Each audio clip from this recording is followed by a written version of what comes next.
Pastor, great sermon on parenting and grace towards our parents. I was wondering in my heart and mind, the question is, what do you do when you have ill feelings towards your parents? You're an adult. Is it important you make peace with your parents? And what if they're dead? Yeah, boy, those are two good questions. So what do you do when you still have a lot of those childhood feelings and memories that are still with you now, those feelings toward your parents? And then especially what do you do if they've passed on? Well, what do you think, Dale? I mean, really, I'd love to know what your thoughts are on that, and then we'll wrap Well, this I up. had a gentleman one time, I preached a sermon years ago on making peace with your parents, so I could kind of relate to everything we're talking about today. But his parents had died. He said, "What do I do, Pastor?" And I said, "Well, why don't you go out to the graveside and stand there and think back and give forgiveness to where you need to forgive." Yeah, And he came back and he was all free. I mean, it was like free again. yeah. So just going First to the time gravesite. in his lifetime, I guess, to be free of all that. Wow.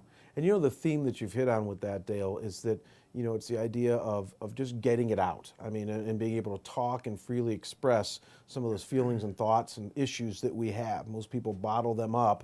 And what happens is then you have an interaction either with your parent who's alive or with somebody else, and it just oozes out because it's unprocessed anger, it's unprocessed guilt. And you're right. The wisdom that the Bible gives us is to process that stuff, to get it out, to talk about it with somebody. And that's what I've encouraged people over the years, is to make sure that you talk about the issues that you have with your parents. Now, here's the key. Many times it's going to take initially talking about them with someone else. I know for me, in a lot of journeys with my father, and I've gone on record sharing this with the church, I sought the help of a professional counselor for me. Not with my dad and I, but for me, to help me process my own stuff, my own issues. And once I was able to do that in a reasonable fashion, I was then much more ready to talk with my dad about issues. And so I think for many of us, men and women, to either have a counselor or a pastor or a good friend to talk with those issues about is indispensable. And what Dale said is so key too, and that's the idea that if your parent's gone, you still got issues to process. And doing that at a gravesite or again with a counselor or friend is really helpful.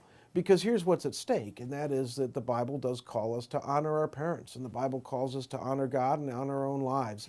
And you can only do that when you process unresolved issues from the past. And so know that your church and your pastoral staff and all that stand behind you in that, and just want what's best for you and God as you move forward.